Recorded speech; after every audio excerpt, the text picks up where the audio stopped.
자, 오늘은 한국사의 흐름을 완전히 바꿔놓은 한 사건을 깊이 들여다보려고 합니다. 한 왕국의 문이 어떻게 그리고 왜 강제로 부서져야만 했는지 그 이야기 속으로 들어가 보겠습니다. 때는 19세기 중반, 당시 조선은요, 바깥 세상과는 담을 쌓고 우리끼리 살겠다는 그런 굳은 결심을 한 나라였습니다. 모든 이야기의 시작은 바로 여기입니다. 자, 그럼 첫 번째 이야기부터 시작해 볼까요? 굳게 닫혀있던 조선의 문이 외부 세계의 거센 파도를 어떻게 마주하게 됐는지 한번 살펴보겠습니다. 이때 상황이 어땠냐면요. 조선과 바깥 세상이 완전히 다른 방향으로 달려가고 있었어요. 조선은 문을 걸어 잠그고 스스로를 은둔의 왕국이라 칭하며 안정을 추구했죠. 하지만 바로 그 시간 서양과 일본에서는 산업화가 한창이었습니다. 공장을 짓고 군함을 만들면서 힘을 키워 밖으로 뻗어나가고 있었거든요. 이 두 세계의 충돌은 사실 시간 문제였던 셈입니다. 아니나 다를까 외부 세력들이 조선의 문을 쾅쾅 두드리기 시작합니다. 1866년에는 프랑스가, 1871년에는 미국이 군함을 이끌고 강화도를 침략했죠. 조선은 정말 필사적으로 싸워서 이들을 간신히 막아내는 데 성공합니다. 그런데 이 군사적인 승리가 오히려 독이 됐어요. 조선 지도층에게 아주 위험한 착각을 심어준 거죠.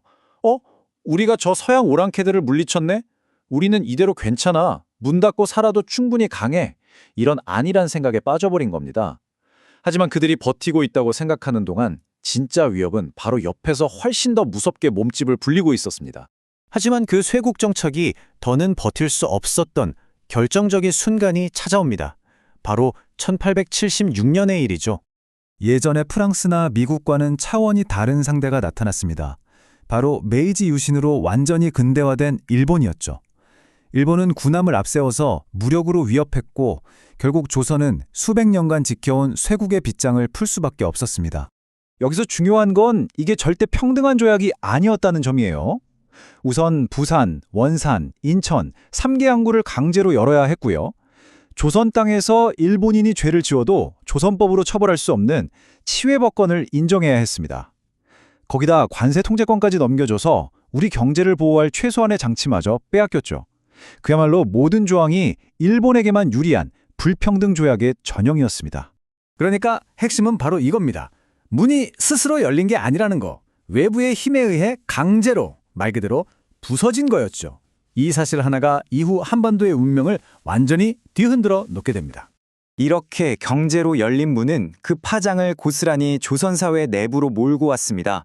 엄청난 혼란과 분열이 시작된 거죠. 말 그대로 조정이 두 쪽으로 쫙 갈라진 겁니다.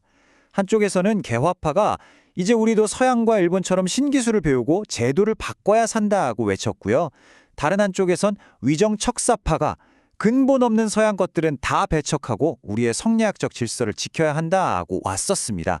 이 팽팽한 대립 속에서 나라는 한 발짝도 앞으로 나아가지 못하는 그야말로 정치적 마비 상태에 빠져버렸습니다. 이렇게 위에서 다들 말싸움만 하고 있는 동안 진짜 고통받는 사람들은 따로 있었죠. 바로 백성들이었습니다. 지배층의 부패와 무능, 끝도 없는 세금에다가 이제는 외국 상인들까지 들어와서 경제를 침탈하니 백성들의 삶은 그야말로 벼랑 끝으로 내몰리고 있었습니다.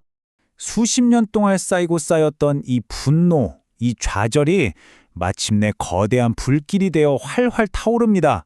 바로 1894년 동학농민혁명이 전국적으로 터져 나온 것이죠. 이 혁명의 핵심 구호가 정말 의미심장합니다. 사람이 곧 하늘이다. 인내천 사상이죠. 모든 인간은 평등하고 존엄하다는 당시 신분제 사회에서는 상상도 할 수 없는 급진적인 선언이었습니다. 더 이상 억압받지 않겠다. 우리도 이 세상의 주인이라는 외침이었던 겁니다. 그런데 바로 이 위기의 순간에 조선 조정은 돌이킬 수 없는 정말 치명적인 선택을 하고 맙니다. 걷잡을 수 없이 번지는 농민혁명의 불길에 겁을 먹은 거예요. 자신들의 힘으로는 이 사태를 감당할 수 없다고 판단한 거죠. 그래서 내부의 문제를 해결하기 위해 외부의 힘을 빌리자는 정말 최악의 수를 둡니다. 바로 청나라와 일본 군대를 조선 땅으로 불러들인 겁니다. 하지만 이건 질서를 회복시킨 게 아니라 아예 나라를 통째로 외세에 넘겨준 꼴이 됐습니다. 청나라와 일본은 조선을 돕기는커녕 이 기회를 틈타 한반도의 주도권을 차지하기 위해 서로 전쟁을 벌이기 시작했죠. 결국 조선은 스스로의 땅을 외세 제국들의 전쟁터로 만들어버린 겁니다. 아이러니하게도 바로 이 대혼란 속에서 갑오개혁이라는 아주 중요한 근대화 개혁이 시작되기는 합니다. 수백 년 묵은 신분제를 법적으로 폐지하는 등 분명히 진일보한 측면도 있었어요. 하지만 이 모든 개혁이 일본의 강력한 영향력 아래서 진행됐다는 게 문제였습니다. 이미 주권을 조금씩 잃어가는 상황에서 이루어진 반쪽짜리 개혁이었던 셈이죠. 결국 조선은 준비할 시간도 없이 새로운 세계로 질질 끌려 들어간 셈입니다. 역사가 우리에게 던지는 질문은 어쩌면 이겁니다. 스스로 문을 열지 못하면 밖에서 문이 부서져 열린다는 것. 그리고 그 대가는 상상 이상으로 혹독하다는 것. 오늘 이야기는 여기까지입니다.